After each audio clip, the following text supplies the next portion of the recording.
बात middle east की लगातार जंग भड़कती जा रही है, जहां पर अमेरिका को इस जंग में कितना नुकसान हुआ इसका जो आंकड़ा सामने आया उसने ट्रंप के हर दावे की हवा निकाल दी है। और अब तो ईरान ने अमेरिका के उस अवैध फाइटर जेट को भी टारगेट बनाया, जिससे गिराना लगभग नामुमकिन माना जाता रहा है। अमेरिका को लेकर दुनिया को जो गलतफहमियां थी वो इस युद्ध ने धीरे धीरे दूर कर दी। जो ट्रंप कहते थे कि वो अजेय हैं, वो हर मोर्चे पर मार खा रहे हैं।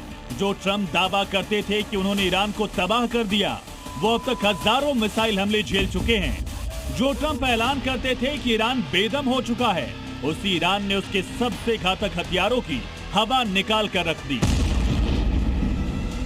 ट्रंप जो कहते हैं और जो करते हैं वो अक्सर एक दूसरे से अलग होता है, और कुछ ऐसा इस जंग में भी देखने को मिल रहा है।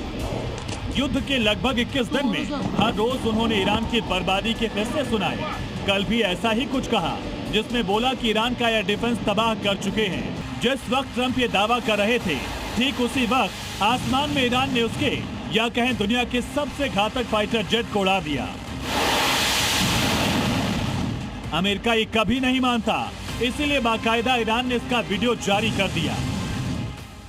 ईरान ने दावा किया कि उसने F-35 मार गिराया, तो ही अमेरिका ने कहा कि F-35 की इमरजेंसी लैंडिंग करवाई गई। अमेरिका चाहे दावा जो भी करे, सच तो यह है कि F-35 को लॉक कर लेना, रेडार में पकड़ लेना और फिर बाकायदा हिट कर देना, ये बहुत बड़ी बात है।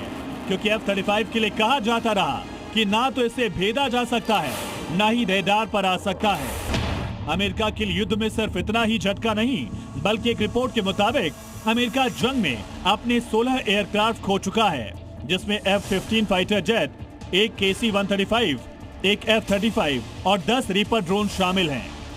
हालांकि अमेरिका कहता रहा कि कुवैत में गिरे उसके फाइटर जेट फ्रेंडली फायर से डाउन हुए, लेकिन ईरान इनको मारने का दावा करता है। अमेरिका को नुकसान समंदर में भी हुआ, जिसमें उसके वॉरशिप USS जेराल्ड में भी आग की खबर सामने आई। अमेरिका ने इसे साधारण आग बताया, लेकिन ईरानी मीडिया इसे ईरान का हमला बताती है। इसका असर तो इतना बढ़ा कि कई दिन इसमें आग लगी रही और आखिरकार USS जेराल्ड को अपने कदम पीछे खींचने पड़े। इसके अलावा बड़े सवाल अमेरिकी एयर डिफेंस सिस्टम पर भी उठ रहे हैं, जो कि कई मिसाइलों को इंटरसेप्ट करने में नाकाम रहा। ईरान ने भी इन एयर डिफेंस सिस्टम को जमकर निशाना बनाया। अब तक हमलों में अमेरिका के थार्ड सिस्टम के 3 रेडार तबाह हो चुके हैं। इसके अलावा अमेरिका 13 सैनिक भी खो चुका है। यानी कुल मिलाकर जंग से पहले अमेरिका और उसके हथियारों को लेकर जो माहौल ट्रंप और अमेरिका बनाता रहा, उसकी पूरी पोल ईरान के खिलाफ इस युद्ध में खुल गई है, जो कि बताती है कि सुपर पावर को भी जंग में पीछना नामुमकिन नहीं है। ब्यूरो रिपोर्ट, जी मीडिया।